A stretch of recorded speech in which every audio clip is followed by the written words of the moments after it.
నమస్కారం దూరదర్శన్ యాదగిరి వార్తలకు స్వాగతం నేను శివశంకర్ బులెటిన్లో ముందుగా ముఖ్యాంశాలు ముఖ్యమంత్రి రేవంత్ రెడ్డి అధ్యక్షతన మంత్రివర్గ సమావేశం బీసీ రిజర్వేషన్లతో పాటు స్థానిక సంస్థల ఎన్నికల నిర్వహణపై కొనసాగుతున్న చర్చ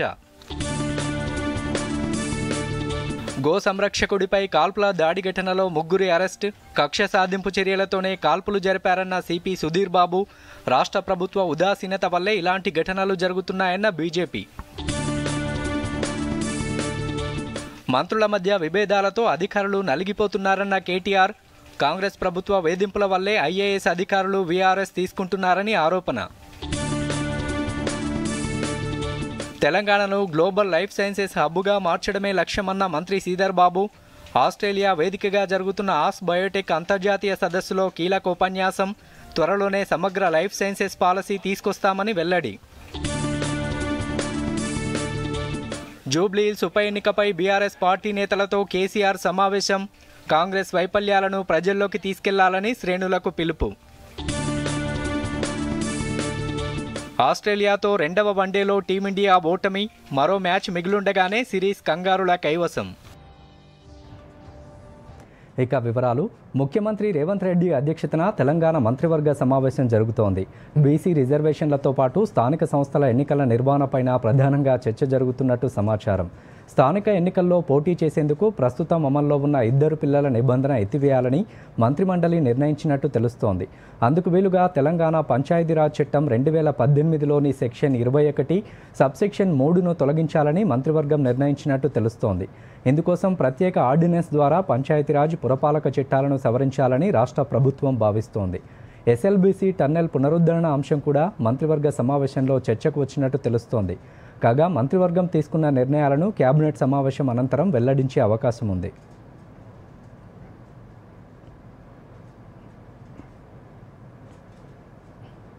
హైదరాబాద్ శివారులో గో సంరక్షకుడిపై కాల్పుల దాడి ఘటన రాజకీయ ఉద్రిక్తతకు దారితీసింది పోచారం ఐటీ కారిడార్లో జరిగిన ఈ దాడిపై బీజేపీ నేతలు ఆందోళన వ్యక్తం చేస్తూ డీజీపీ కార్యాలయం ముట్టడికి ప్రయత్నించారు మరోవైపు పాత కక్షల నేపథ్యంలోనే కాల్పులు జరిగాయని పోలీసులు వెల్లడించారు మరిన్ని వివరాలు మేడ్చల్ జిల్లా పోచారం ఐటీ కారిడార్లో గో సంరక్షకుడు సోను సింగ్ అలియాస్ ప్రశాంత్ సింగ్పై కాల్పుల దాడి కలకలం రేపింది గోవుల రవాణా విషయంలో సోను సింగ్పై ఇబ్రాహీం అతని స్నేహితులు కాల్పులు జరిపినట్టు తెలుస్తోంది బాధితుడిని చికిత్స కోసం హాస్పిటల్కు తరలించారు కాగా పోలీసులు ఈ కేసులో ఇబ్రాహీం మోసిన్ శ్రీనివాస్లను అరెస్టు చేశారు పరారీలో ఉన్న అనీఫ్ ఖురేషీని పట్టుకోవడానికి గాలిస్తున్నారు ఈ సందర్భంగా రాచకొండ సిపి సుధీర్ బాబు మీడియాతో మాట్లాడుతూ ఈ దాడి అకస్మాత్తుగా జరిగింది కాదని తెలిపారు జూలై నుంచి సోను సింగ్ ఇబ్రాహీం మధ్య వ్యక్తిగత కక్షలు ఫోన్ కాల్స్ ఉన్నాయని తెలిపారు పూర్తి విచారణలో మరిన్ని వివరాలు తెలుస్తాయని ఆధారాలతోనే దర్యాప్తు జరుగుతోందని స్పష్టం చేశారు అక్టోబర్ నెలలో ఇన్సిడెంట్ జరిగింది కానీ ఇంతకుముందు నుంచి కూడా వాళ్ళకి ఇంటరాక్షన్స్ ఉన్నాయి ఒకరు కాటిల్ ట్రాన్స్పోర్టేషన్ చేసిన బిజినెస్ ఉండడము వేరే వాళ్ళు వేరే యాక్టివిటీస్ లో ఉన్నామని చెప్పి ఇట్లా ఇంటరాక్షన్ లో ఉండడం జరిగింది వీళ్ళు ఎవరో స్ట్రేంజర్స్ కాదు సడన్ గా కొట్టుకొని అట్లా ఇన్సిడెంట్ అనేది కాదు కావాలని కలిసి ఒక దగ్గర మీటింగ్ పెట్టుకున్నామని చెప్పి ఒక మీటింగ్ టైం ఇచ్చి గంట సేపు మీటింగ్ అయిన తర్వాత ఇన్సిడెంట్ జరిగింది మరోవైపు ఈ ఘటనను హిందూ సంఘాలు బీజేపీ బీజేవైఎం తీవ్రంగా ఖండించాయి నిందితులను వెంటనే అరెస్టు చేసి కఠినంగా శిక్షించాలని డిమాండ్ చేశాయి కాంగ్రెస్ ప్రభుత్వం మతోన్మాదాలను ప్రేరేపిస్తోందని హిందువులను అణిచివేస్తోందని ఆరోపిస్తూ బీజేవైఎం డీజీపీ కార్యాలయం ముట్టడికి పిలుపునిచ్చింది లక్డీకాపుల్లోని డీజీపీ కార్యాలయం వద్దకు చేరుకున్న బీజేపీ రాష్ట్ర అధ్యక్షుడు రామచంద్రరావు పలువురు నేతలను పోలీసులు అసెంబ్లీ ఎదుట అడ్డుకొని అరెస్టు చేశారు ఈ ఆందోళనతో లక్డీకాపుల్ అసెంబ్లీ ప్రాంతాల్లో ట్రాఫిక్ జామ్ ఏర్పడింది పోలీసులు వాహనాల రాకపోకలను క్రమబద్ధీకరించారు ఈ క్రమంలో మీడియాతో బీజేపీ రాష్ట్ర అధ్యక్షుడు రామచంద్రరావు మాట్లాడుతూ పోచారంలో ఎంఐఎం దుండగులు గోరక్షకుడిపై కాల్పులు జరిపారని ఆరోపించారు ఈ ఘటనను తీవ్రంగా ఖండిస్తున్నామని చెప్పారు మెమోరాండం ఇవ్వడానికి వచ్చామని పోలీసులు అడ్డుకొని అరెస్టు చేశారని మండిపడ్డారు కాంగ్రెస్ ప్రభుత్వం ఎంఐఎం కార్యకర్తలు గూండాలను పోషిస్తోందని వారిని బీజేపీ కార్యకర్తలపై గోరక్షకులపై ఉసిగొల్పుతోందని ఆరోపణలు చేశారు పోలీసుల ఉదాసీనత వల్లే ఇలాంటి ఘటనలు జరుగుతున్నాయని రామచంద్రరావు విమర్శించారు నిందితులపై కఠిన చర్యలు తీసుకునే వరకు పోరాటం ఆగదని స్పష్టం చేశారు గోరక్షక్ మీద తుపాకీతో కాలడం జరిగిందో దాన్ని ఖండిస్తూ ఈ రోజు డీజీపీ గారికి మేము ఈ రోజు మెమోరాండం ఇవ్వడానికి పోతున్నాం ఎంఐఎం కార్యకర్తలు భారతీయ జనతా పార్టీ కార్యకర్తల మీద గోరక్షకుల మీద ఈ రకమైన తుపాకీ దాడులు చేస్తున్నారో దీన్ని భారతీయ జనతా పార్టీ ఖండిస్తా ఉంది. ఈ కేసులో నిందితుల అరెస్టు, పోలీసు దర్యాప్తు కొనసాగుతున్నాయి. బీజేపీ ఆందోళనలు ఈ ఘటనను రాజకీయంగా మలుపు తిప్పాయి. Bureau report, Doordarshan news. మంత్రుల మధ్య విభేదాలతో అధికారులు నలిగిపోతున్నారని బీఆర్ఎస్ కార్యనిర్వాహక అధ్యక్షుడు కె తారక రామారావు ఆరోపించారు. మంత్రుల ఒత్తిడికి తలొగ్గి తప్పులు చేస్తే ఆ తర్వాత అధికారులు మూల్యం చెల్లించుకోవాల్సి ఉంటుందని హెచ్చరించారు. తెలంగాణ భవన్లో నిర్వహించిన మీడియా సమావేశంలో కేటీఆర్ మాట్లాడుతూ రాష్ట్రంలో మాఫియా రాజ్యం నడుస్తోందని, ముఖ్యమంత్రి నివాసం సెటిల్మెంట్లకు అడ్డాగా మారిందంటూ తీవ్ర ఆరోపణలు చేశారు. తుపాకులతో బెదిరిస్తున్నారంటూ స్వయంగా మంత్రి కూతురే చెప్పారన్న కేటీఆర్, టెండర్ల రిగ్గింగ్ ఎంత బహిరంగంగా ఎప్పుడూ జరగలేదన్నారు. కాంగ్రెస్ ప్రభుత్వ వేధింపుల వల్లే ఐఏఎస్ అధికారులు వీఆర్ఎస్ తీసుకుంటున్నారని కేటీఆర్ ఆరోపించారు. మిగతా అధికారులు కూడా తప్పుడు పనులు చేయకుండా జాగ్రత్తగా ఉండాలని కేటీఆర్ సూచించారు. ఈరోజు అధికారంలో ఉన్న కాంగ్రెస్ పార్టీ ఇష్టం వచ్చినట్టు ఏదైతే వ్యవహారాలు చేస్తున్నదో నేను అధికారులకు అపీల్ చేస్తూ ఉన్నా, అధికారులకు విజ్ఞప్తి చేస్తూ ఉన్నా. ఇవాళ రిజ్వీ గారు చివరికి వాలంటరీ రిటైర్మెంట్ తీసుకునే పరిస్థితి వచ్చింది. అరాచకాలకు వత్తాసు పలికితే, వాళ్ళు చేసే అన్యాయాలకు మీరు అండగా నిలిస్తే తప్పకుండా మీకు కూడా శిక్ష తప్పదు, దయచేసి జాగ్రత్తగా ఉండండి అని చెప్పి అధికారులకు నేను విజ్ఞప్తి చేస్తూ ఉన్నా. ఇందిరమ్మ రాజ్యంలో పారిశ్రామికవేత్తలు వ్యాపారాలు చేసుకోలేకపోతున్నారు. చివరికి ఐఏఎస్ అధికారులు ఉద్యోగం కూడా చేసుకోలేక చేతులెత్తేసే పరిస్థితి వచ్చింది. ఓపెన్గా చెప్తుంది మంత్రి గారి కుమార్తె, ఎవరో ఆషామాషి వ్యక్తి కాదు, మంత్రి గారి కుమార్తె స్వయంగా. కాంగ్రెస్ ప్రభుత్వంపై విమర్శలు చేసే ముందు తన సోదరి కవిత అడిగే ప్రశ్నలకు కేటీఆర్ సమాధానం చెప్పాలని ప్రభుత్వ విప్ ఆది శ్రీనివాస్ డిమాండ్ చేశారు. రాష్ట్రంలో గన్ కల్చర్ నడుస్తోందంటూ ముఖ్యమంత్రి రేవంత్ రెడ్డిపై కేటీఆర్ చేసిన ఆరోపణలపై ఆది శ్రీనివాస్ స్పందించారు. అధికారంలో ఉన్నన్ని రోజులు ప్రజాస్వామ్యాన్ని అపహాస్యం చేసేలా బీఆర్ఎస్ నేతలు ప్రవర్తించారని, మంత్రులు ఎమ్మెల్యేలకు కనీస గౌరవం కూడా ఇవ్వలేదన్నారు. సొంత పార్టీని చక్కబెట్టుకోలేని కేటీఆర్ కాంగ్రెస్ ప్రభుత్వంపై, మంత్రులపై విమర్శలు చేయడం సరికాదన్నారు.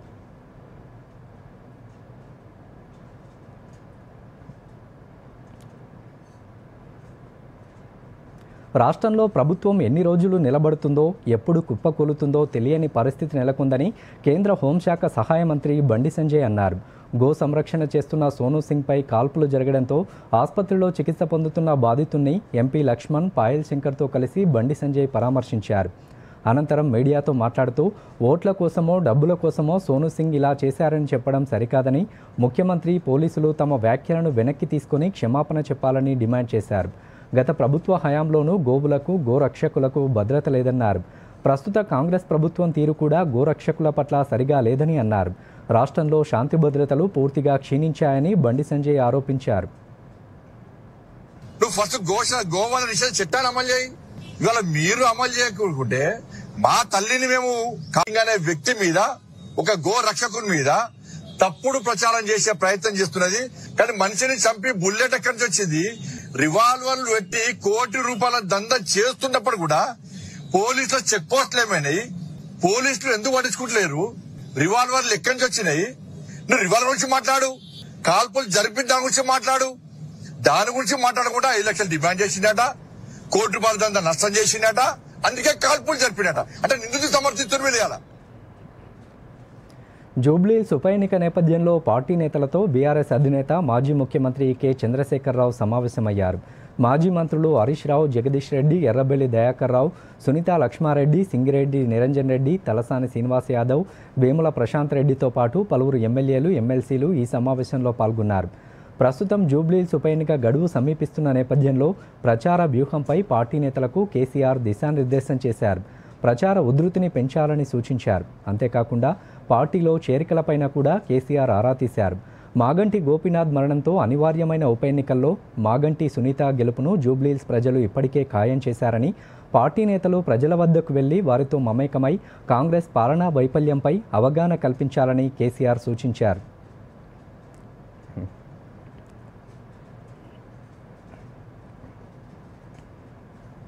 జూబ్లీహిల్స్ ఉప ఎన్నిక పోలింగ్కు ఈవీఎంలనే ఉపయోగిస్తామని, బ్యాలెట్ పేపర్ ఓటింగ్ ఉండదని హైదరాబాద్ జిల్లా ఎన్నికల అధికారి ఆర్వీ కర్ణన్ స్పష్టం చేశారు. బీఆర్ఎస్ ఎమ్మెల్యే మాగంటి గోపీనాథ్ మరణంతో జరుగుతున్న జూబ్లీహిల్స్ ఉప ఎన్నిక కోసం నామినేషన్ల పరిశీలన పూర్తయిన నేపథ్యంలో ఆర్వీ కర్ణన్ మీడియా సమావేశం నిర్వహించారు. ఇప్పటి వరకు 211 మంది అభ్యర్థులు 321 సెట్ల నామినేషన్లు దాఖలు చేశారని, 130 నామినేషన్లు తిరస్కరణకు గురికాగా 81 మంది అభ్యర్థుల నామినేషన్లు ఆమోదం పొందాయని చెప్పారు. బరిలో ఉండే అభ్యర్థుల సంఖ్య 64 దాటితే M3 ఈవీఎంలు ఉపయోగిస్తామని హైదరాబాద్ జిల్లా ఎన్నికల అధికారి తెలిపారు. బీఆర్ఎస్ అభ్యర్థి మాగంటి సునీత, కాంగ్రెస్ అభ్యర్థి నవీన్ యాదవ్ నామినేషన్లు ఆమోదించినట్టు వెల్లడించారు. నామినేషన్ల ఉపసంహరణకు అక్టోబర్ 24 వరకు సమయం ఉన్నందున తుది బరిలో ఉండే అభ్యర్థుల జాబితా రేపు సాయంత్రానికి ఖరారవుతుందని తెలిపారు. కాగా నవంబర్ 11న పోలింగ్, 14వ తేదీన ఫలితాలు వెలువడనున్నాయి.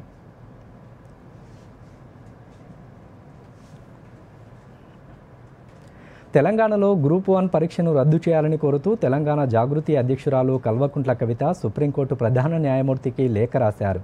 గ్రూప్ 1 నియామకాల్లో రాష్ట్రపతి ఉత్తర్వుల ఉల్లంఘన జరిగిందని లేఖలో ఆరోపించారు. తెలంగాణలో గ్రూప్ 1 అంశాన్ని సుమోటోగా స్వీకరించి చర్యలు తీసుకోవాలని సీజేఐని కోరారు. గ్రూప్ 1 పేపర్ల మూల్యాంకనంలో తెలుగు మీడియం అభ్యర్థులకు అన్యాయం జరిగిందని, ఈ విషయాన్ని విద్యార్థులు తన దృష్టికి తీసుకొచ్చారని ఇప్పటికే కవిత పలుమార్లు పేర్కొన్నారు.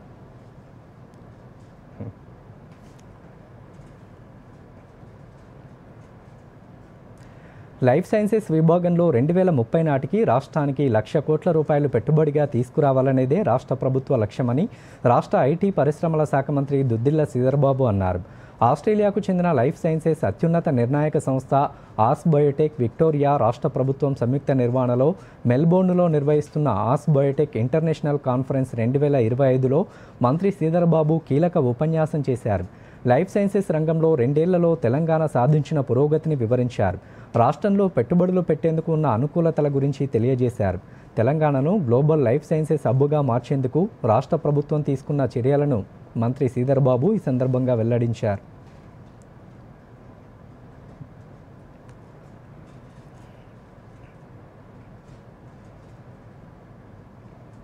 బులెటిన్లో చిన్న విరామం.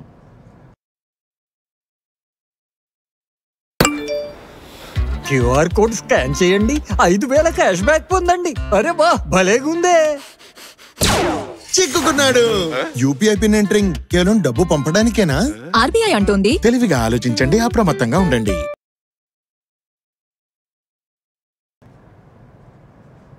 మల్కాజిగిరి ఎంపీ బీజేపీ నేత ఈటెల రాజేందర్ తలపెట్టిన సామాజిక తెలంగాణ చైతన్య రథయాత్ర ప్రారంభమైంది. హైదరాబాద్లోని గన్ పార్క్ వద్ద తెలంగాణ అమరవీరులకు నివాళి అర్పించి రథయాత్రను ఈటెల రాజేందర్ ప్రారంభించారు. తెలంగాణ రాష్ట్ర ఏర్పాటు కోసం 4 తరాల ఉద్యమం జరిగిందని, తెలంగాణ వచ్చినా సామాజిక తెలంగాణ రాలేదన్నారు. ఉద్యమ స్ఫూర్తితో పోరాడితే సామాజిక తెలంగాణతో పాటు అణగారిన వర్గాలకు రాజ్యాధికారం తప్పకుండా వస్తుందన్నారు. ప్రజలు సైతం సామాజిక తెలంగాణ చైతన్య రథయాత్రకు మద్దతివ్వాలని ఎంపీ ఈటెల రాజేందర్ కోరారు. అందరికందరూ చెప్పిన మాట ఏంటంటే, Telangana is nothing but a state of weaker sections. ఇది అణగారిన వర్గాలకు నిలయమని చెప్పినటువంటి తెలంగాణ రాకమునుపు కానీ తెలంగాణ వచ్చిన తర్వాత కానీ ఇవాళ ఏనాడు కూడా అణగారిన వర్గాల చేతికి రాజ్యాధికారం మాత్రం రాలేదు. తెలంగాణ ఉద్యమం నడిపినప్పుడు చాలామంది ఒక ప్రశ్న లేవనెత్తింది. అవును, తెలంగాణ కోసం కొట్లాడుతున్నారు, తెలంగాణ రాష్ట్రం ఏర్పడితే మళ్ళీ ఎవరి చేతికి రాజ్యాధికారం రావాలి అనే చర్చ జరిగింది. అంటే తెలంగాణ ఉద్యమం జరగాలి, మళ్ళీ అణగారిన వర్గాల కోసం కూడా సామాజిక తెలంగాణ ఉద్యమం కూడా జరుగుతుందని చెప్పి ఆనాడు ప్రవచించినటువంటి మేధావులు కూడా చాలామంది ఉన్నారు. తప్పకుండా విజయ తీరాన్ని ముద్దాడి తీరుతుందనే విశ్వాసం ఉన్నది. ఇవాళ వీరు చేస్తున్నటువంటి ఇవాళ తెలంగాణ వ్యాప్తంగా ఏ స్పందన వస్తుందో దానికి సంపూర్ణంగా నాలాంటి వారిని మద్దతు ఇస్తా ఉన్నాం. వారి యాత్ర సఫలం కావాలని చెప్పి కోరుకుంటా ఉన్నా. రాష్ట్రంలో ఫీజు రియంబర్స్మెంట్ బకాయిలపై బీజేపీ ఆందోళనకు సిద్ధమవుతోంది. ప్రైవేటు కాలేజీల యాజమాన్యాలు ఇప్పటికే ప్రభుత్వానికి సమ్మె నోటీసు ఇచ్చాయి. ఈ నేపథ్యంలో నవంబర్ తొలి వారంలో లక్షలాది మంది విద్యార్థులు, తల్లిదండ్రులు, అధ్యాపకులు, సిబ్బందితో కలిసి చలో హైదరాబాద్ నిర్వహించేందుకు ప్రణాళిక రూపొందిస్తోంది. హైదరాబాద్లో బండి సంజయ్ నివాసంలో ఇంజనీరింగ్, బీఈడీ, ఇతర ప్రైవేటు కాలేజీల యాజమాన్యాలతో సమావేశం జరిగింది. బీజేపీ ఓబీసీ మోర్చా జాతీయ అధ్యక్షుడు డాక్టర్ కె లక్ష్మణ్, రాష్ట్ర నాయకుడు గంగిడి మనోహర్ రెడ్డి ఈ సమావేశంలో పాల్గొన్నారు. ఫీజు రియంబర్స్మెంట్ బకాయిలు చెల్లించకపోవడంతో అధ్యాపకులు, బోధనేతర సిబ్బందికి జీతాలు ఇవ్వలేకపోతున్నామని కాలేజీ యాజమాన్యాలు ఈ సందర్భంగా తమ ఆవేదన వ్యక్తం చేశాయి.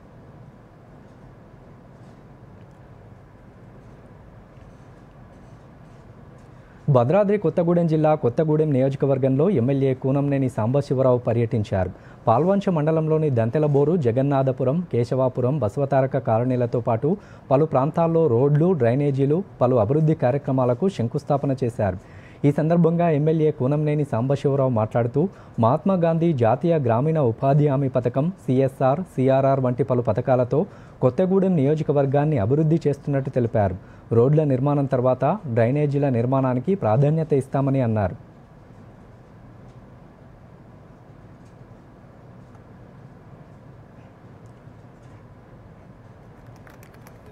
దాదాపు ఇవాళ 2,30,00,000తో రోడ్లు పెట్టడం జరిగింది. కొత్తగూడెం నియోజకవర్గంలో నిరంతరం అభివృద్ధి కార్యక్రమాలు జరుగుతూ ఉన్నాయి. అలాగే ఇప్పుడు హ్యామ్లో కొన్ని వస్తున్నాయి రోడ్లు. అదే పద్ధతిలో మన CSR దాని కింద వస్తున్నాయి, CRR కింద వస్తున్నాయి, MRR కింద వస్తున్నాయి. ఇవన్నీ కలిపితే కొన్ని 100 కోట్లు ఇప్పటికే ఈ నియోజకవర్గంలో చేయించడం జరిగింది.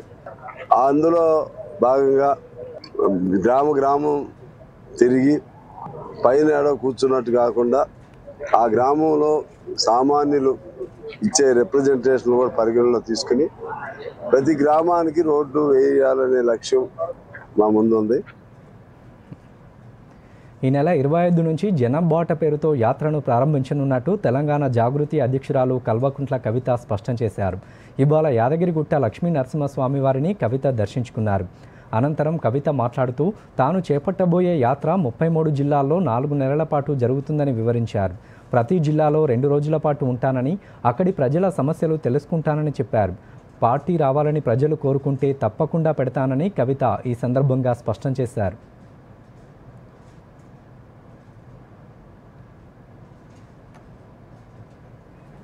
యాదాద్రి లక్ష్మీ నరసింహస్వామి క్షేత్రంలో ఇవాళ తెలంగాణ జాగృతి నాయకులు, కార్యకర్తలు అందరం కూడా పెద్ద ఎత్తున వచ్చి దర్శనం చేసుకోవడం జరిగింది. మరి 25వ తారీఖు నాడు జాగృతి జనం బాట అనే కార్యక్రమం ప్రారంభమవుతుంది. మా నిజామాబాద్ జిల్లా నుంచి, మా సొంత ఊరు నుండి ప్రారంభించి 33 జిల్లాలు కూడా 4 నెలల పాటు కంటిన్యూస్గా మేము మరి పర్యటన చేస్తాం.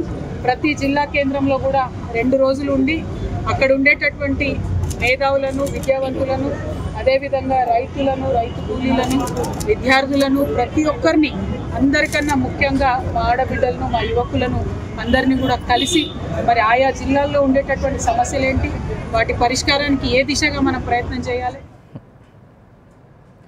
రాష్ట్రాలు, కేంద్రపాలిత ప్రాంతాల్లో ఓటరు జాబితా ప్రత్యేక ముమ్మర సవరణ పనులు పూర్తి చేయాలని ఎన్నికల అధికారులను కేంద్ర ఎన్నికల సంఘం ఆదేశించింది. ఢిల్లీలో నిర్వహించిన 2 రోజుల CEOల సమావేశం ముగిసింది. అస్సాం, తమిళనాడు, పుదుచ్చేరి, కేరళ, పశ్చిమ బెంగాల్ CEOలతో విడివిడిగా కేంద్ర ఎన్నికల సంఘం అధికారులు చర్చించారు. CEC జ్ఞానేష్ కుమార్ అధ్యక్షతన జరిగిన సమావేశంలో కమిషనర్లు సుఖ్బీర్ సింగ్ సంధు, వివేక్ జోషి సమక్షంలో ఈ సమావేశం జరిగింది. బీహార్లో ఇటీవల సవరణలో 65 లక్షల ఓట్లను తొలగించి 21,53,000 మంది కొత్త ఓటర్లను చేర్చారు. అనర్హులైన 3,66,000 మందిని తుది జాబితా నుంచి తొలగించారు. ఇప్పుడు బీహార్లో మొత్తం ఓటర్ల సంఖ్య 7,42,00,000. ఈ సవరణ ఆధారంగా దేశవ్యాప్తంగా SIR చేపట్టనున్నారు. బులెటిన్లో చిన్న విరామం.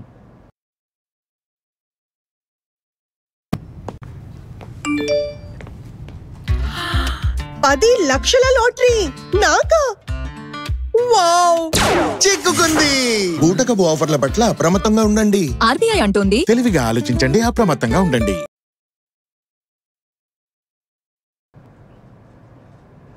బీహార్ అసెంబ్లీ ఎన్నికలను NDA వికాసానికి, ఇండియా కూటమి వినాశనానికి మధ్య జరిగే పోరాటంగా అభివర్ణించారు బీజేపీ జాతీయ అధ్యక్షులు JP నడ్డా. బీహార్లోని ఔరంగాబాద్లో నిర్వహించిన ఎన్నికల ప్రచార సభలో JP నడ్డా ప్రసంగిస్తూ విపక్ష పార్టీలపై విమర్శలు గుప్పించారు. యువతకు ఉద్యోగాలు ఇస్తామని, వలసలు తగ్గిస్తామంటూ RJD నేత తేజస్వి యాదవ్ ఇస్తున్న హామీలు చూస్తుంటే ల్యాండ్ ఫర్ జాబ్స్ కుంభకోణం గుర్తుకు వస్తోందన్నారు. RJD పార్టీ పాలనలో అవినీతి, అన్యాయం తప్ప మరేమీ జరగలేదన్నారు. గ్యాంగ్స్టర్ నుంచి రాజకీయ నాయకుడిగా మారిన దివంగత MD షాబుద్దీన్ కుమారుడు ఒసామాకు RJD టికెట్ ఇవ్వడాన్ని తప్పుబట్టిన నడ్డా అవినీతి, నేరాల పట్ల సానుభూతిగా ఉన్న పార్టీగా RJDని అభివర్ణించారు.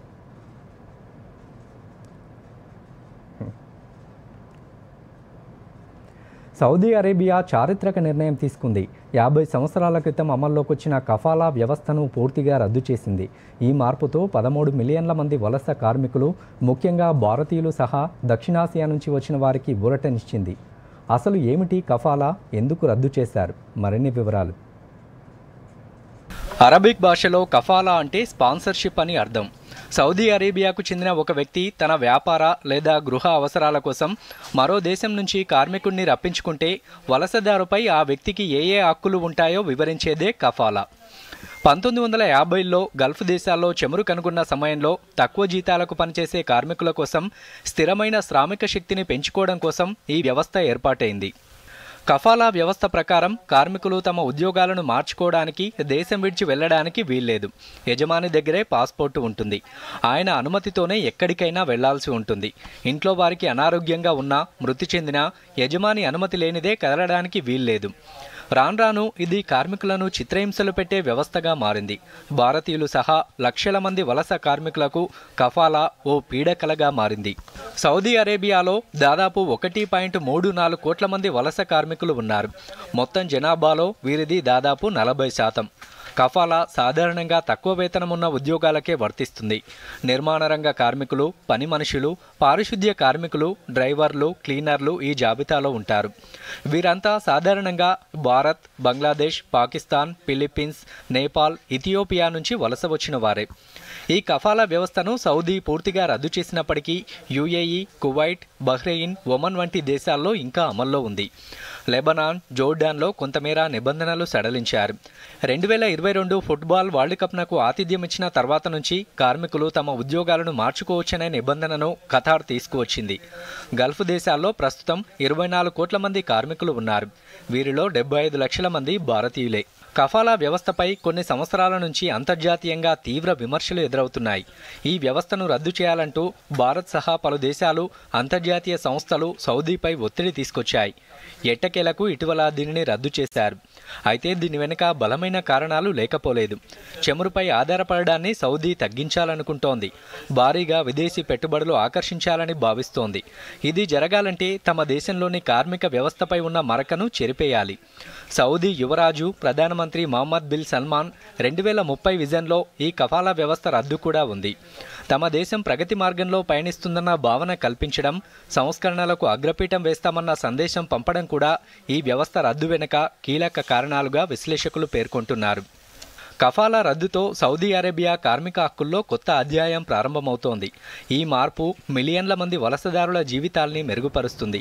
మన విదేశీయులకు మరింత భద్రతగా పనిచేసే అవకాశాలు పెరుగుతాయి. Bureau report, Doordarshan news. ప్రధానమంత్రి నరేంద్ర మోదీ నాయకత్వంలో భారత అంతరిక్ష రంగం 2025వ సంవత్సరంలో అద్భుత పురోగతి సాధించిందని ఇస్రో చైర్మన్ వి నారాయణన్ అన్నారు. ఈ ఒక్క సంవత్సరంలోనే 200కు పైగా కీలక మైలురాళ్లను అధిగమించామని తెలిపారు. Emerging science, technology and innovation conclave 2025 పేరిట బెంగళూరులో నిర్వహించిన కార్యక్రమంలో నారాయణన్ మాట్లాడారు. 400 కోట్ల రూపాయలతో 3వ లాంచ్ ప్యాడ్ను తమిళనాడులో నిర్మించేందుకు కేంద్ర ప్రభుత్వం అనుమతించిందన్నారు.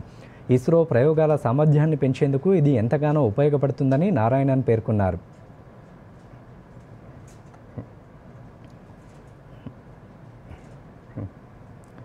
దేశీయ స్టాక్ మార్కెట్ సూచీలు స్వల్ప లాభాల్లో ముగిశాయి. త్రైమాసిక ఫలితాలు, విదేశీ మదుపర్ల కొనుగోళ్లు, పండుగ వేళ వ్యాపారంతో సూచీలు ఈ ఉదయం ఉవ్వెత్తున ఎగిశాయి.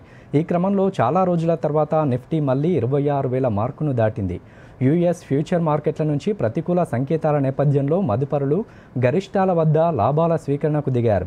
దీంతో సూచీలు మోస్తరు లాభాలకే పరిమితమయ్యాయి. సెన్సెక్స్ ఈ ఉదయం 85,154 పాయింట్ల వద్ద ప్రారంభం కాగా చివరికి 130 పాయింట్ల లాభంతో 84,556 వద్ద స్థిరపడింది. నిఫ్టీ సైతం 22 పాయింట్ల లాభంతో 25,891 వద్ద ముగిసింది. సెన్సెక్స్ 30 సూచీలలో Infosys, HCL technologies, TCS, Kotak Mahindra bank షేర్లు రాణించాయి.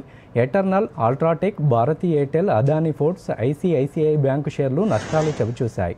డాలర్తో పోలిస్తే రూపాయి మారకపు విలువ $87.86గా ఉంది. అంతర్జాతీయ పరిణామాల నేపథ్యంలో నిన్న దిద్దుబాటు గురైన బంగారం వెండి ధరలు ఈరోజు మళ్లీ పెరిగాయి. హైదరాబాద్ మార్కెట్లో 10 గ్రాముల పసిడి ధర క్రితం రోజుతో పోలిస్తే దాదాపు 2600కు పైగానే పెరిగింది. నేటి మార్కెట్లో 24 క్యారెట్ల మేలిమి 10 గ్రాముల ధర 1,28,300 రూపాయలకు చేరుకుంది. ఇక 22 క్యారెట్ల ధర 1,14,650 రూపాయలుగా ఉంది. అటు వెండి ధర కూడా దాదాపు 3,000కు పైనే పెరిగింది. నేటి మార్కెట్లో కేజీ వెండి ధర 1,59,500 రూపాయలు పలికింది. మదుపరులు లాభాల స్వీకరణకు దిగడం, భారత్ సహా వివిధ దేశాల సుంకాల విషయంలో అమెరికా దిగివస్తుందనే సంకేతాలతో నిన్న బంగారం వెండి ధరలు కాస్త దిగొచ్చాయి. అయితే రాబోయే పెళ్లిళ్ల సీజన్ నేపథ్యంలో దేశీయంగా గిరాకీ ఉండడంతో వీటి ధరలు మళ్లీ పెరుగుతున్నాయి. తెలంగాణలో రాగల 3 రోజుల్లో భారీ వర్షాలు కురిసే అవకాశం ఉందని హైదరాబాద్ వాతావరణ కేంద్రం హెచ్చరించింది. ఈ మేరకు ఆయా జిల్లాలకు యెల్లో అలర్ట్ జారీ చేసింది. బంగాళాఖాతంలో ఏర్పడిన అల్పపీడనం రాబోయే 12 గంటల్లో ఉత్తర తమిళనాడు, దక్షిణ ఆంధ్రప్రదేశ్ తీరాలను ఆనుకొని ఉన్న పశ్చిమ మధ్య బంగాళాఖాతంలో వాయుగుండంగా బలపడే అవకాశం ఉందని పేర్కొంది. ఆ తర్వాత 12 గంటల్లో ఉత్తర తమిళనాడు, పుదుచ్చేరి, దక్షిణ ఆంధ్రప్రదేశ్ తీరాల మీదుగా కదిలే అవకాశం ఉందని తెలిపింది. దీంతో ఈరోజు ఖమ్మం, నల్గొండ, సూర్యాపేట, వికారాబాద్, కామారెడ్డి, మహబూబ్ నగర్, నాగర్ కర్నూలు జిల్లాల్లో భారీ వర్షాలు కురిసే అవకాశం ఉందని హైదరాబాద్ వాతావరణ కేంద్రం తెలిపింది.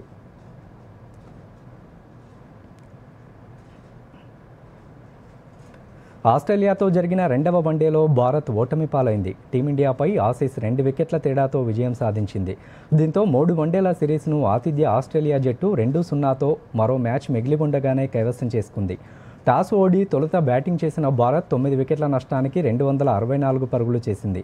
ఈ లక్ష్యాన్ని ఆసీస్ 46.2 ఓవర్లలో 8 వికెట్లు కోల్పోయి ఛేదించింది. వన్డౌన్ బ్యాటర్ మాథ్యూ షాట్ 74 పరుగులతో ఆసీస్ విజయంలో కీలక పాత్ర పోషించాడు. Cooper Connolly, Mitchell Owen, Travis Head రాణించడంతో టీమిండియాకు ఓటమి తప్పలేదు. భారత బౌలర్లలో హర్షిత్ రాణా, వాషింగ్టన్ సుందర్, హర్షదీప్ సింగ్లు 2 వికెట్లు పడగొట్టగా అక్షర్ పటేల్, సిరాజ్ తలో వికెట్ తీశారు. భారత బ్యాటర్లలో రోహిత్ శర్మ 73 పరుగులు, శ్రేయస్ అయ్యర్ 61 పరుగులతో రాణించారు. అక్షర్ పటేల్ 44 పరుగులు చేసి పర్వాలేదనిపించాడు. కెప్టెన్ గిల్, కోహ్లీ వరుసగా 2వ మ్యాచ్లో కూడా విఫలమయ్యారు. వాషింగ్టన్ సుందర్, నితీష్ రెడ్డి ఆశించిన స్థాయిలో రాణించలేకపోయారు. సిరీస్లో నామమాత్రపు 3వ వన్డే శనివారం సిడ్నీ వేదికగా జరగనుంది. మహిళల ప్రపంచ కప్ క్రికెట్లో భాగంగా ముంబై వేదికగా జరుగుతున్న మ్యాచ్లో న్యూజిలాండ్పై భారత్ భారీ స్కోరు చేసింది. టాస్ గెలిచి బౌలింగ్ ఎంచుకున్న న్యూజిలాండ్ బౌలర్లపై భారత తొలి బంతి నుంచి ఎదురుదాడి చేసింది. ఓపెనర్లు స్మృతి మందన, ప్రతీక రావల్ సెంచరీలతో రాణించడంతో పాటు జెమిమా రోడ్రిగ్స్ హాఫ్ సెంచరీ చేయడంతో భారత్ 2 వికెట్ల నష్టానికి 329 పరుగులు చేసింది. 48 ఓవర్లు ముగిసే సమయంలో వర్షం పడడంతో మ్యాచ్ను నిలిపేశారు. ప్రస్తుతం వర్షం ఆగిపోవడంతో మ్యాచ్ను కొనసాగించే అవకాశం ఉంది. మరోసారి ముఖ్యాంశాలతో వార్తలు ముగిద్దాం. నమస్కారం. ముఖ్యమంత్రి రేవంత్ రెడ్డి అధ్యక్షతన మంత్రివర్గ సమావేశం. బీసీ రిజర్వేషన్లతో పాటు స్థానిక సంస్థల ఎన్నికల నిర్వహణపై కొనసాగుతున్న చర్చ. గో సంరక్షకుడిపై కాల్పుల దాడి ఘటనలో 3 అరెస్ట్. కక్ష సాధింపు చర్యలతోనే కాల్పులు జరిపారన్న సిపి సుధీర్ బాబు. రాష్ట్ర ప్రభుత్వ ఉదాసీనత వల్లే ఇలాంటి ఘటనలు జరుగుతున్నాయన్న బీజేపీ. మంత్రుల మధ్య విభేదాలతో అధికారులు నలిగిపోతున్నారన్న కేటీఆర్. కాంగ్రెస్ ప్రభుత్వ వేధింపుల వల్లే ఐఏఎస్ అధికారులు వీఆర్ఎస్ తీసుకుంటున్నారని ఆరోపణ. తెలంగాణను గ్లోబల్ లైఫ్ సైన్సెస్ హబ్గా మార్చడమే లక్ష్యమన్న మంత్రి శ్రీధర్ బాబు. ఆస్ట్రేలియా వేదికగా జరుగుతున్న ఆస్ బయోటెక్ అంతర్జాతీయ సదస్సులో కీలక ఉపన్యాసం. త్వరలోనే సమగ్ర లైఫ్ సైన్సెస్ పాలసీ తీసుకొస్తామని వెల్లడి. జూబ్లీహిల్స్ ఉప ఎన్నికపై బీఆర్ఎస్ పార్టీ నేతలతో కేసీఆర్ సమావేశం. కాంగ్రెస్ వైఫల్యాలను ప్రజల్లోకి తీసుకెళ్లాలని శ్రేణులకు పిలుపు. ఆస్ట్రేలియాతో 2వ వన్డేలో టీమిండియా ఓటమి. మరో మ్యాచ్ మిగిలుండగానే సిరీస్ కంగారుల కైవసం. ఇప్పుడు వార్తలు ఎక్కడైనా ఎప్పుడైనా డిడి న్యూస్ ఇప్పుడు మీ చేతిలో. దూరదర్శన్ యాదగిరి వార్తలు డిజిటల్ ప్లాట్ఫామ్స్ లో చూడండి. యూట్యూబ్, ఫేస్బుక్, ఇన్స్టాగ్రామ్, ఎక్స్ మరియు వేవ్స్ లో ఫాలో అవ్వండి. లైక్ చేయండి, షేర్ చేయండి.